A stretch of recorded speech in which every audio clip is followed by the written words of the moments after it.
মির্চি নিবেদন Friday classics.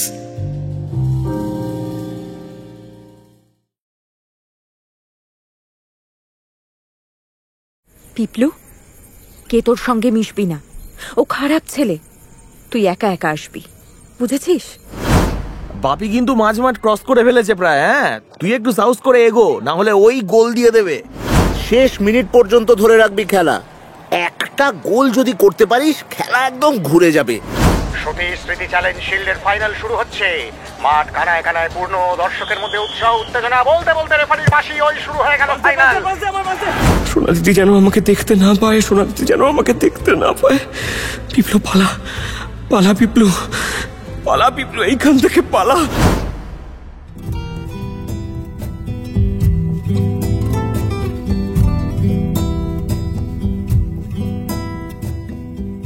Mirchi Friday ক্লাসিক্সে আজ শুনুন উল্লাস মল্লিকের লেখা গল্প মারাদোনার দিদি।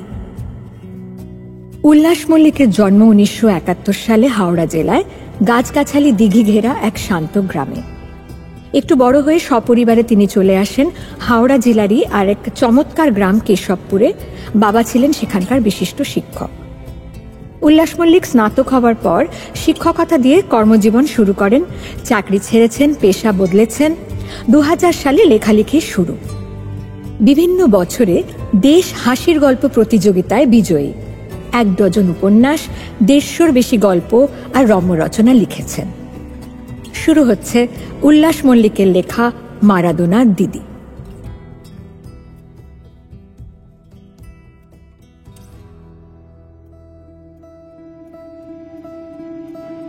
সোনা দিদি কাঁদলে এক চোখ দিয়ে জল পড়ত, অন্য চোখে মনি নেই। চোখের সাদা অংশটা হলদে রঙের। সেই চোখে দেখতে পায় না সোনা দিদি। এক চোখ দিয়েই 22 জোড়া পায়ের দাপাদাপি লক্ষ্য করত দিদি। চুনির মাঠে বল পড়ত বিকেল 4টে, 4:30।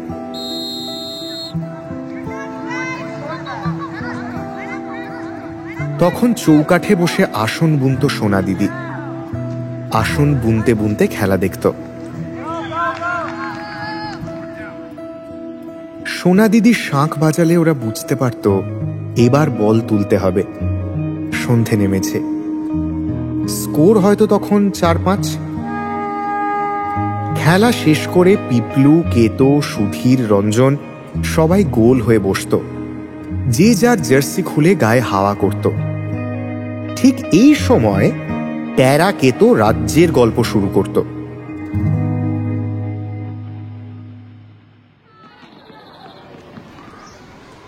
পিপলুরা তখন ক্লাস 11। মেয়েরা ভর্তি হয়েছে স্কুলে। একদিন খেলা শেষে জার্সি গুটিয়ে কেতো বলল, বিশ্বাস কর ভাই, সবিতাকে আমার ফ্যানটা লাগে। ভাবছি একটা চিঠি ছাড়ব। স্কুলে মেয়েরা বসত সামনের দুটো বেঞ্চে। মোট 12 জন। লাল পাড় সাদা শাড়ি, লাল ব্লাউজ। বুকের কাছে সাদা ফিতের ঝুমকো বিনুনি। সেন্টার ফরওয়ার্ড সুধীরের ভালো লাগতো অনিতাকে। কেতোর কথা শুনে সে বলল, হ্যাঁ ভাই, ছাড় ছাড়, আমিও ভাবছি অনিতাকে বলবো। কেতো এবার পিপলুকে জিজ্ঞেস করলো, হ্যাঁ রে, তা তুই কাউকে লাইক করিস না? পিপলু থতমত খেয়ে গেল কেতোর প্রশ্নে। আমতা আমতা করে বলল, তুই কি যে বলিস, বাড়িতে জানতে পারলে আর আস্ত রাখবে না। কেতো চোখ টিপে হাসল, বলল, মিতালি তোকে লাভ করে মনে হয়। আরে তোর দিকে তো 8 চোখে তাকায়। আরে আমি শিওর। এবার পিপলুর কথা হারিয়ে গেল। মিতালি মানে Mitali Sen, roll number 23। First বেঞ্চের বাঁদিকে বসে। মাঝে মাঝে কপালের ঘাম মুছে ছোট রুমাল দিয়ে। সবকিছুই পিপলু জানত। সেও যে মনে মনে মিতালিকে, থাক সেসব, এ কথা কেউ জানে না।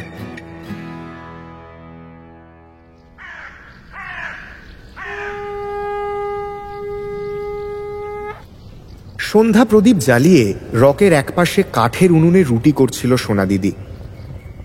মাঠ থেকেই উনুনের হলদে আগুন দেখতে পাচ্ছিল পিপলুরা। বাঁশের লোকড়ির গাঁট ফাটার আওয়াজও আসছিল কানে। এক একবার আগুনের ফুলকি লাফিয়ে উঠছিল আর কাঠায়। অন্ধকার ঘোর হয়ে এলে যে যার বাড়ির পথ ধরল। সোনা দিদিদের বাড়ির সামনে দিয়ে আসার সময় দিদি ওদের ডাকল। কিরে, খেলা হয়ে গেল? রুটি খাবি?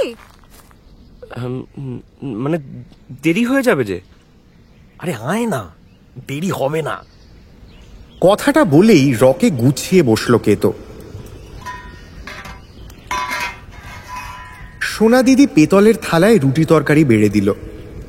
কুমড়ো ভাজা, আলু ছেঁচকি আর রুটি। আহা, খেতে খেতে কেতো বলল, তা তোমার মা ফেরেনি এখনো? কেতোর প্রশ্ন শুনে সোনা দিদির মুখ আচমকা গম্ভীর হয়ে গেল। উত্তর দিল না কোনো। কেতো আবার বলল, কখন ফিরবে? জানি না আমি। রুটি খেয়ে আবার বাড়ির পথ ধরল দুই বন্ধু। কয়েক পা যেতে না যেতেই পিপলুকে পিছু ডাকল সোনা দিদি। পিপলু শোন। হ্যাঁ দিদি বলো। সোনা দিদি গলা নামিয়ে বলল, পিপলু, কে তোর সঙ্গে মিশবি না, ও খারাপ ছেলে। তুই একা একা আসবি, বুঝেছিস?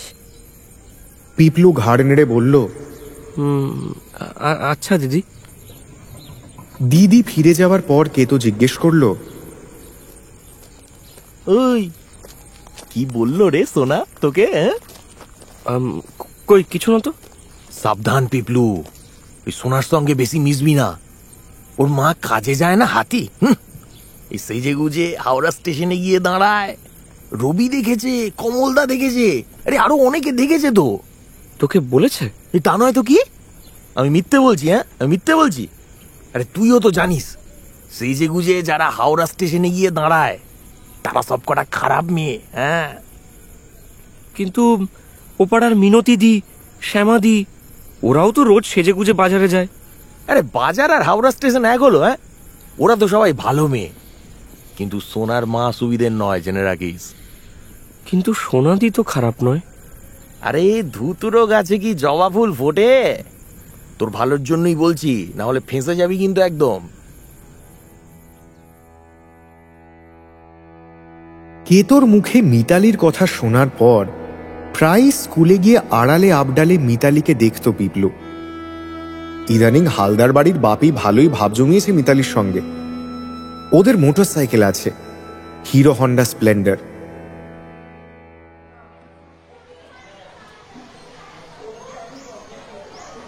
একদিন ক্লাসে ঢুকেই পিপলু দেখল বাপি আর মিতালি গল্প করছে। বাপি বলছে, আমাদের এবার মারুতি কেনা হবে, তোমাকে চড়াবো। মিতালির মুখ লাল হয়ে উঠল বাপির কথা শুনে। চোখ নাচিয়ে বলল, যা, আমাকে কেন চাপাবে? সেদিন টিফিন পিরিয়ডে পিপলুকে ডেকে কেতো বলল, এ পিপলু শোন। বল। বাপি কিন্তু মাঝ মাঠ ক্রস করে ফেলেছে প্রায়। হ্যাঁ, তুই একটু সাহস করে এগো, না হলে ওই গোল দিয়ে দেবে। অবশ্য কিভাবে এগোবে পিপলু বুঝতে পারে না।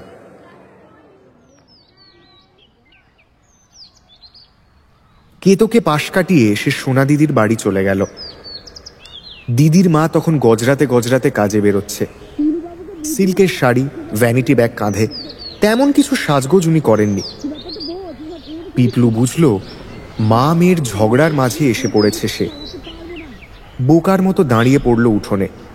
সোনা দিদির মা যেতে যেতে হিস হিসে গলায় মেয়েকে বলল, এই বয়সের মেয়েকে আমি বসে বসে খাওয়াতে পারবো না। তুই ব্যাপারটা বোঝ, এবার এরম করিস না। টুলু বাবুকে বুঝিয়ে বললে এখনো রাজি হয়ে যাবে, তুই ভেবে বল। মায়ের কথার কোনো উত্তর দিল না সোনা দিদি। চুপ করে দাঁড়িয়ে রইল রকে। সমস্ত রাগ ঘেন্না জমা হলো এক চোখে। পিপলুর দিকে তাকিয়ে ভারী গলায় বলল, তুই কেন আসিস এখানে? জানিস না আমরা খারাপ? দিদির মনের অবস্থা আঁচ করে মাথা নিচু করে ফিরে যাচ্ছিল পিপলু। দিদি আবার পিছু ডাকল, পিপলু যাস না, আয় এদিকে। পিপলুর হাত ধরে ঘরে নিয়ে গেল সোনা দিদি। দিদির এক চোখে জল, কানা চোখ দিয়ে জল পড়ে না। শিশির বিন্দুর মতো জলের ফোঁটা ফ্রকের কুঁচি ভিজিয়ে দিচ্ছে। কাঁদতে কাঁদতে পিপলুকে জড়িয়ে ধরল দিদি। মানব শরীরের অদ্ভুত গন্ধে পিপলুর মাথাটা ঝিমঝিম করে উঠল।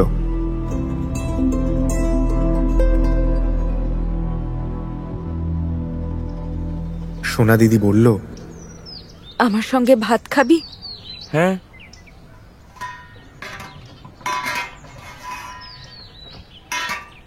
দুজনে ভাত খেতে বসল। পিপলু বলল, জানো সোনা দিদি, ওই জহর ব্যানার্জি উনি আমাদেরকে কোচিং করাবে। জহর ব্যানার্জিকে চিনো তো? এরিয়ানে খেলতো, সন্তোষ ট্রফি খেলেছে। তুই বড় হয়ে খেলোয়াড় হবি? হ্যাঁ, ডিভিশন খেলবো। বিকাশদা বলেছে তোর পায়ে ডজ আছে, তোর হবে। শুধু ওই হেডটা একটু স্ট্রং কর। ডিভিশন খেলে খবরের কাগজে নাম উঠবে। আমি তো পড়তে পারি না, ছবি ছাপবে না? হ্যাঁ, গোল করলে ছবি ছাপবে। তাহলে গোল করবি, আর ছবি ছাপা হলে আমাকে দেখাবি কিন্তু। হ্যাঁ, দেখাবো। চুনির মাঠে দুবেলা প্র্যাকটিস শুরু করলো পিপলু। জহরদা বিকেলে কোচিং করাতো, সকালে নিজে প্র্যাকটিস করত। Jogging with the ball, speed তোলা, বল নিয়ে জাগলারি করা। জহরদা প্রায়ই বলতো, বলটাকে শরীরের একটা অঙ্গ ভাববি, বল নিয়ে শুতে যাবি, সকালে উঠবি, মাথার মধ্যে সব সময় যেন বল থাকে, বুঝলি? এই তুই কি খাস রে? ওই সবাই যা খায়, রুটি সবজি আর রাতে ভাত। শুধু রুটি সবজিতে হবে না, শরীরটাকে আরো মজবুত করতে হবে। ভালো ফুড চাই, একটা করে ডিম খাবি রোজ, আর শামুক আর গেঁড়ি খাবি, হাই প্রোটিন আছে ওতে। বিকেলে ভাগাভাগি করে ম্যাচ খেলতো পিপলুরা। সোনা দিদি ঠায় দেখত রকে বসে। কবে যেন খেলার অনেক নিয়ম শিখে নিয়েছে সোনা দিদি। থ্রো ইন, ফাউল, গোল। বিকেল গড়ালে সোনালি রোদ মাটি ছেড়ে ওদের টালি ছাওয়া চালের কুমড়ো গাছে পড়ত। আরো উজ্জ্বল দেখাতো হলুদ কুমড়ো ফুলগুলো।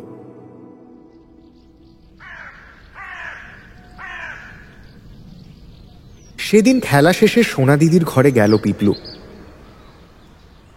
দিদির মা আজকেও ফেরেনি। দিদি বলল, গেঞ্জিটা খুলে দিয়ে যাবি, কেচে দেব। পিপলু জার্সি খুলে দিল। ঘামে ভেজা জার্সিটা দুহাতে মুখের ওপর চেপে ধরে ঘ্রাণ নিল সোনা দিদি।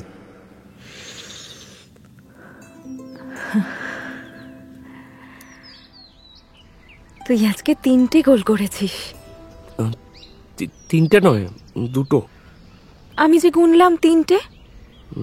না, একটা অফসাইড ছিল, ওটা বাতিল হয়ে গেছে। সেটা আবার কি? পিপলু মৃদু হেসে অফসাইডের নিয়ম বোঝালো দিদিকে। সমস্তটা শুনে সোনা দিদি বলল, এটা তো ঠিক নয়, গোল হলে দেবে না কেন? ওই গোলটা হলে আজকে আমার হ্যাট্রিক হতো। সেটা আবার কি? 3টে গোল পরপর হলে ওটাকে হ্যাট্রিক বলে। হ্যাট্রিক করলে কি হবে? আরে হ্যাট্রিক করলে বড় টিমের কোচের চোখে পড়বো, আর বড় টিমে একবার ঢুকতে পারলে ব্যাস, আর চিন্তা নেই।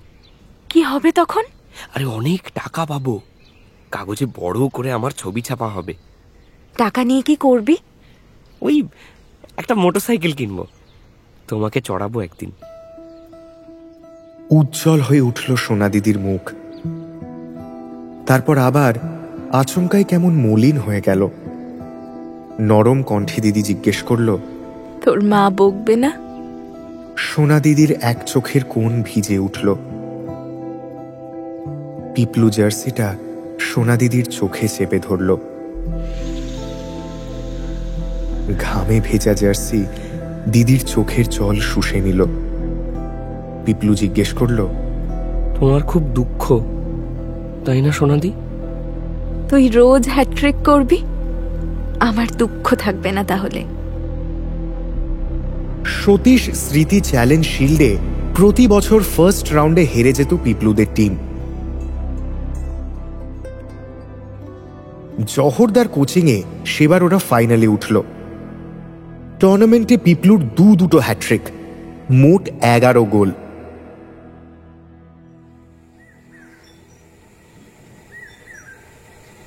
ফাইনালের দিন পিপলুর বাড়িতে তুমুল অশান্তি শুরু হলো। পিপলুর বাবা সাফ জানিয়ে দিলেন, হ্যাঁ পিপলু, আজ খেলতে গেলে ভালো হবে না বলে দিচ্ছি। বাবা আজকে ফাইনাল। হ্যাঁ ফাইনাল? ফাইনাল তো কি হয়েছে? আরে ফুটবল খেলে কি পয়সা আসবে? আর 1 মাস পর হায়ার সেকেন্ডারি পরীক্ষা, এইসব বাদ দিয়ে বই পড়। বাবার কথাটা শুনে বুকটা হু হু করে উঠল পিপলুর। সে কি করে বাবাকে বোঝাবে মারাদোনার মতো খেলতে পারলে অনেক টাকা আসবে? তখন নিরালা রেস্তোরাঁয় রোজ মোগলাই আর চিকেন কষা খাবে পিপলু।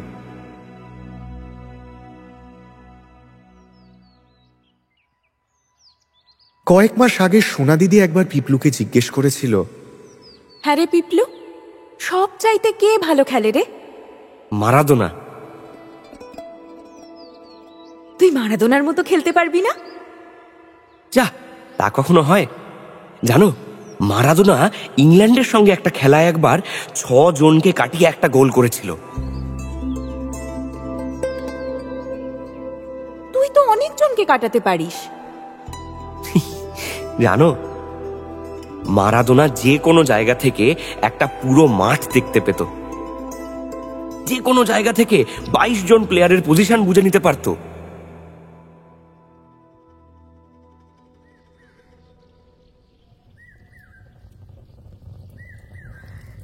বাবাকে পিপলু কি করে বোঝাবে ওকে মারাদোনার মতো খেলতে হবে? ইনসাইড আউটসাইড ডজে একে একে 6 জনকে কাটাতে হবে। ফাইনালের দিন দুপুরে সোনা দিদির বাড়ি ভাত খেতে গেল পিপলু। এই হয়ে গেছে, খেতে বস। 2টো ডিম ভেজে দিল দিদি, বলল, আজ তোকে হ্যাট্রিক করতেই হবে। দেখি, সুকান্ত সঙ্গে ডিফেন্স খুব স্ট্রং। বিকেলে খেলা শুরু হলো। সতী স্মৃতি চ্যালেঞ্জ শিল্ডের ফাইনাল শুরু হচ্ছে। মাঠ কানায় কানায় পূর্ণ, দর্শকের মধ্যে উৎসাহ উত্তেজনা। বলতে বলতে রেফারির বাঁশি, ওই শুরু হয়ে গেল ফাইনাল। পিপলুর পায়ে বল শুরুতেই দুজনকে ডজ করে এগিয়ে চলেছে পিপলু, কিন্তু না, তার পা থেকে ভোলা বল কেড়ে নিয়ে সেন্টারের দিকে চলে গেছে। ভোলা, কি করলি রে ভোলা? First half goalless. ওদের রাইট ব্যাক পিপলুকে বোতলবন্দি করে রাখলো। 3 বল নিয়ে বেরোতেই কড়া স্লাইডিং ট্যাকল। খেলা শেষ হতে মাত্র মিনিট 3 বাকি। পিপলু দ্রুত তাকিয়ে দেখল সোনা দিদি অস্থির হয়ে রকের খুঁটি চেপে ধরেছে। হঠাৎ জটলার থেকে একটা বল ছিটকে এলো বক্সের ধারে, একদম অ্যাকিউট অ্যাঙ্গেলে পিপলু।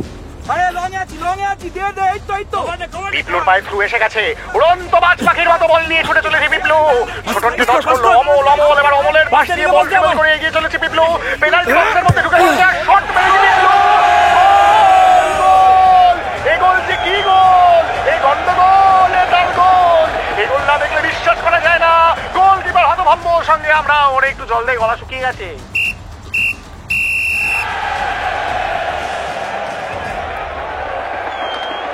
সবার প্রবল আলিঙ্গনের মধ্যেও পিপলু না তাকিয়েই বুঝতে পারল সোনা দিদির এক চোখে খুশি মুক্তদানা হয়ে বিন্দু বিন্দু ঝরে পড়ছে।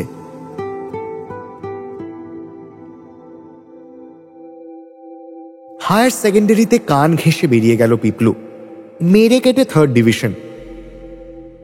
রেজাল্ট হাতে পাওয়ার পর বাবা স্পষ্ট স্বরে জানিয়ে দিলেন, এই যে খেলাধুলো ছাড়ো আর রোজগারে মন দাও। বাবার এই কথা শোনার পর আর প্র্যাকটিসে মন বসল না পিপলুর। খেলা বাদ দিয়ে রোজ বিকেলে নদীর ধারে চলে যেত। সাদা নরম বালির ওপর শুয়ে থাকত। নদীতে নীল আকাশের ছায়া পড়েছে, সেই ছায়ার ওপর ভাসছে কালো কালো জেলে নৌকো। নদীর জল ছুঁয়ে আসা ঠান্ডা হাওয়ায় চুনির মাঠের ধূপ ধূপ শব্দ মিশে থাকত। শটান ধাক্কা মারত পিপলুর বুকে। চুনির মাঠে বল পড়েছে। সোনা দিদি নির্ঘাত এক চোখ দিয়ে আকুল হয়ে পিপলুকে খুঁজছে।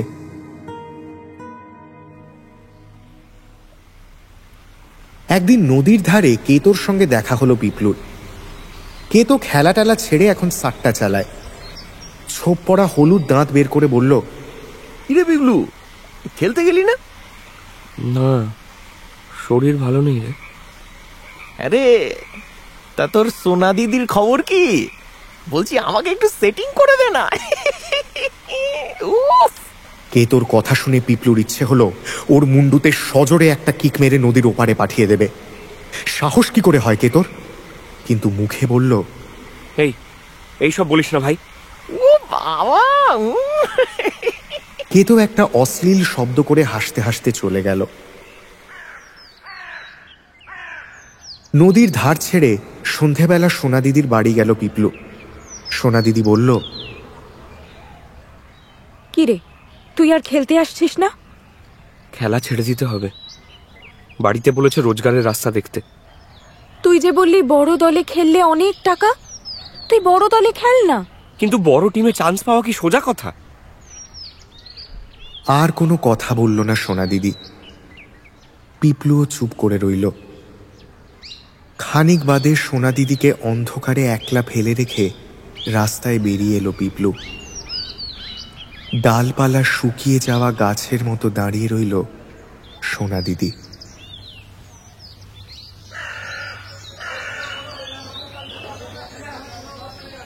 পরের রোববার সকালে বাজারের মোড়ে জহরদা ধরল পিপলুকে। কড়া কণ্ঠে জিজ্ঞেস করল, কিরে, প্র্যাকটিসে আসছিস না কেন তুই? তুই তো ডিস্ট্রিক্ট টিমে সিলেক্টেড, সামনের মাস থেকে ইন্টার ডিস্ট্রিক্ট টুর্নামেন্ট। বাবা বলেছে ইনকাম করতে, আর খেলাধুলা করা যাবে না। ওরে, স্ট্রাগল না করলে ফুটবলার হওয়া যায় না, স্ট্রাগল থেকেই আসে কিলার ইনস্টিংক্ট। জানিস, মারাদোনা ছিল বস্তির ছেলে, খেতে পেত না। রোমারিও ট্রাফিক সিগন্যালে দাঁড়ানো গাড়ির কাঁচ মুছে রোজগার করত। জহরদার কথার কোনো উত্তর দিতে পারল না পিপলু। মাথা নিচু করে চুপচাপ দাঁড়িয়ে রইল। জহরদা এবার সুর নরম করে পিপলুর কাঁধে হাত রেখে বলল, শোন, এইসব টুর্নামেন্টে অনেক ডিভিশন টিমে স্পটার আসে। বলা যায় না, কারো নজরে পড়লে হিল্লে হয়ে যাবে।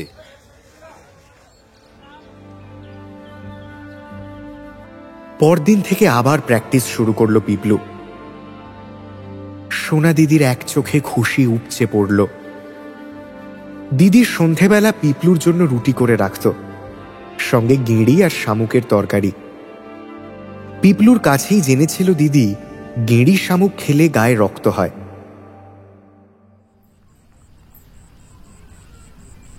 একদিন সন্ধেবেলা থালায় রুটি সাজিয়ে দিয়ে দিদি বলল, আজ তোর জন্য গেরি শামুক বানিয়েছি, খেয়ে নে। আমার জন্য? দাও দাও দাও। এবার তুই বড় দলে ঠিক চান্স পাবি। দেখি, ডিস্ট্রিক্ট খেলা অত সহজ না। ইন্টার ডিস্ট্রিক্ট খেলতে গিয়ে সত্যিই বেশ সমস্যায় পড়ল পিপলু। প্রথম দিকের ম্যাচগুলোতে একদম সুবিধে করতে পারল না। কোয়ার্টার ফাইনালে চূড়ান্ত ফ্লপ, সেমিফাইনালে আজ জার্সি জুটল না। অগ্রগামীর দুটো স্ট্রাইকার দারুণ খেলছে, ওরাই ফাইনালে তুলল টিমকে।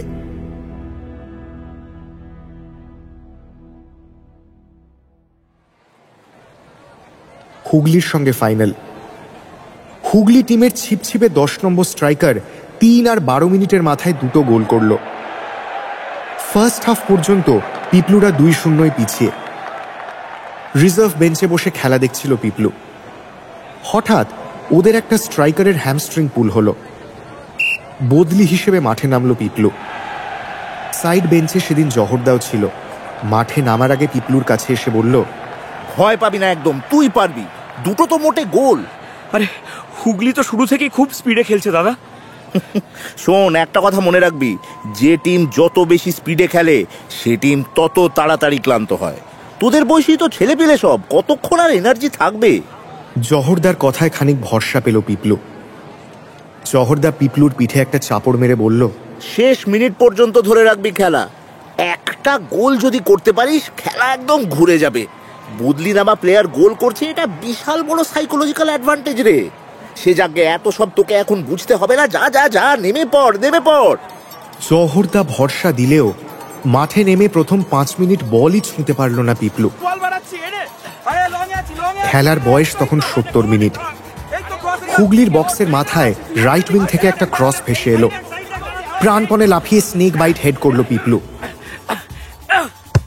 ক্রস বারে লেগে বল গোলে ঢুকে গেল।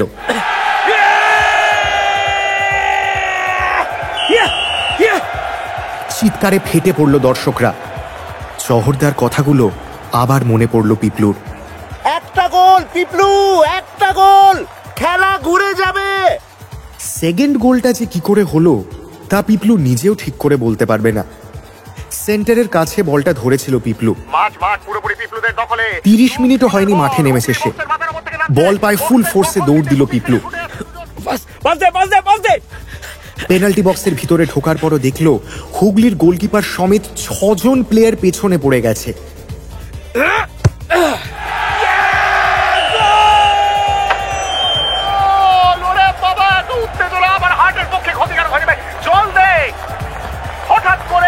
হঠাৎ করে পিপলু এত শক্তি কোথায় পেল জানি না, সজোরে লাথি, গোলে বল, চোখে জল।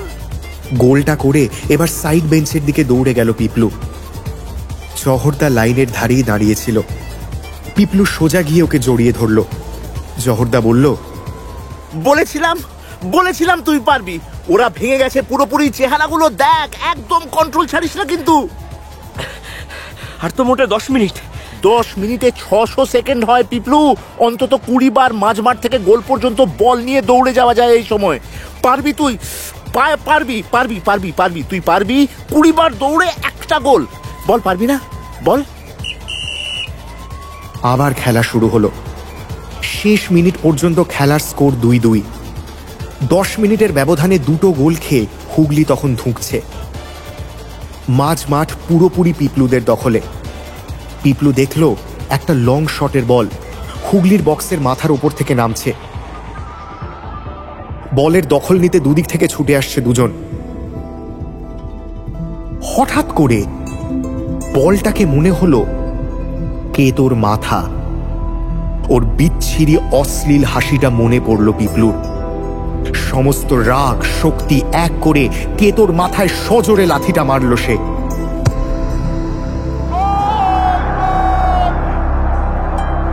গোলকিপার নড়ারও সময় পেল না।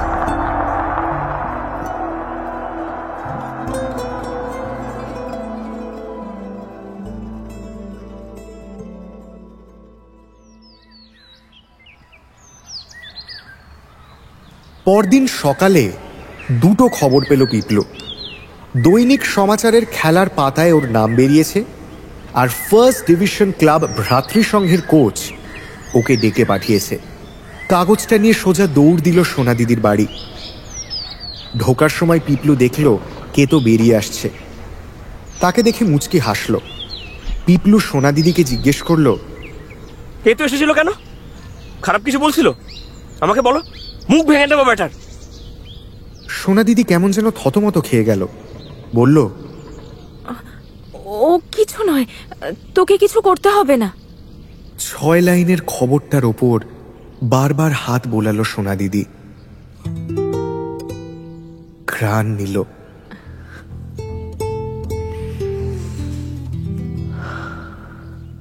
বুকে চেপে ধরল। অনেকবার পিপলুকে বলল, আরেকবার পড় তো, কি লিখেছে।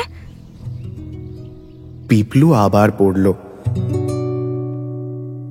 পড়া শেষ হতেই দিদি জিজ্ঞেস করল, আর কিছু লেখেনি? না, বড় টিমের এগেনস্টে হ্যাট্রিক করলে ছবি ছাপবে, ইন্টারভিউ নেবে, তখন জিজ্ঞেস করবে আজ কার কথা মনে পড়ছে। তখন আমি তোমার নাম বলবো।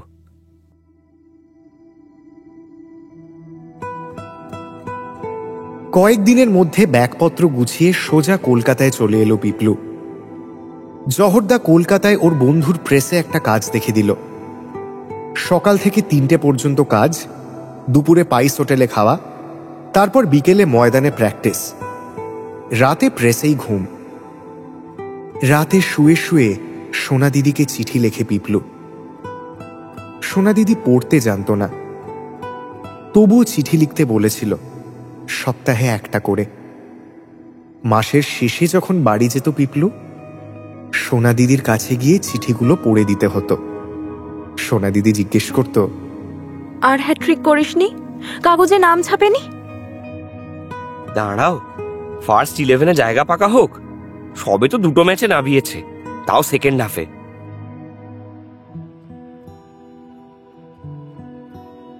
তারপর অবশ্য খেলার চাপে অনেকদিন বাড়ি যাওয়া হয়ে ওঠেনি। ওদের লেফট আউটের চোট। পিপলু প্রায় প্রত্যেক ম্যাচেই জার্সি পাচ্ছে, গোলও করছে। লিগে টিম সেকেন্ড পজিশনে। প্রত্যেককে 1000 করে টাকা দিল ক্লাব প্রেসিডেন্ট। খেলার চাপে সোনা দিদিকে অনেকদিন চিঠি লিখতে পারেনি পিপলু। ও ভাবল লিগ শেষ হলে যখন বাড়ি যাবে দিদির জন্য কিছু একটা নিয়ে যাবে, গিয়ে নিরালা রেস্তোরাঁ থেকে মোগলাই আর চিকেন কষা কিনে খাওয়াবে দিদিকে। কিন্তু লিগের পর বাগনানে একটা টুর্নামেন্টে নাম দিল টিম। বাড়ি যাওয়া আর হলো না।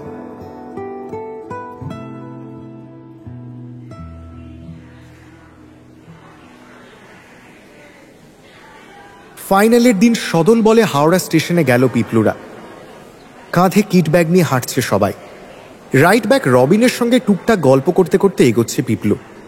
রবিন বলল, ভাই এবারও বাড়ি যাওয়া হলো না। কোথায় তোর বাড়ি? শিলিগুড়ি। সে তো অনেক দূর। হ্যাঁ, বছর হয়ে গেছে যাই না। রবিনের কথা শুনে খানিক মনমরা হয়ে গেল পিপলু। সে তো তাও 3 মাস আগে বাড়ি গেছে।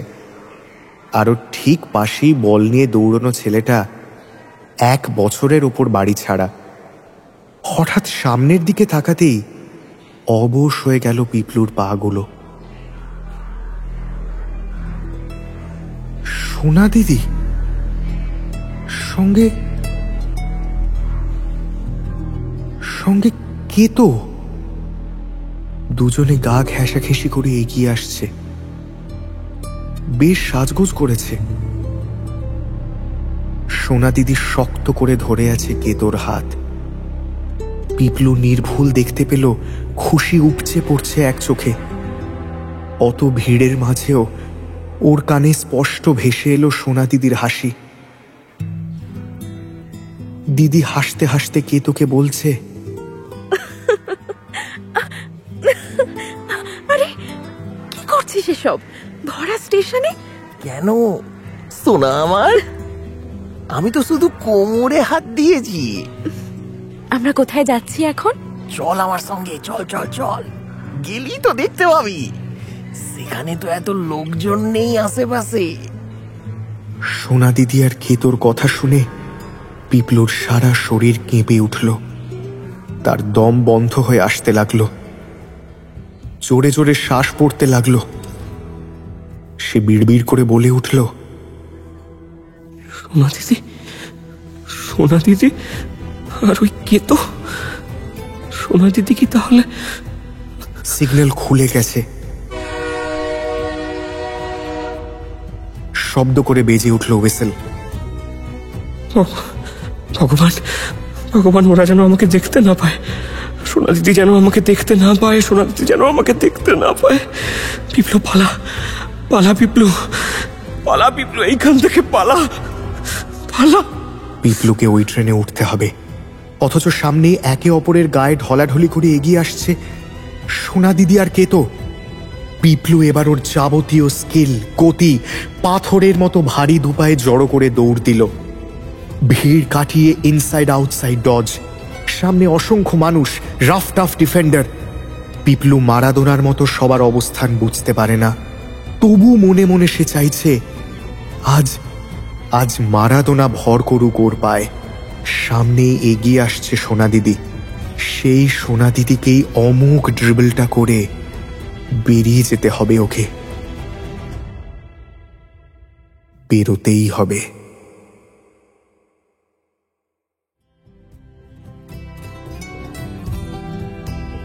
মির্চি ফ্রাইডে ক্লাসিক্সে আজ শুনলেন উল্লাস মল্লিকের লেখা মারাদোনার দিদি।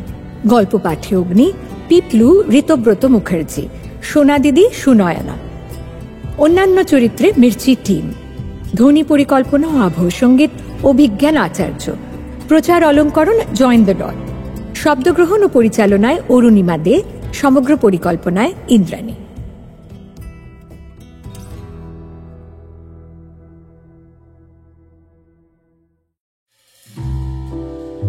মির্চি নিবেদন ফ্রাইডে ক্লাসিক্স।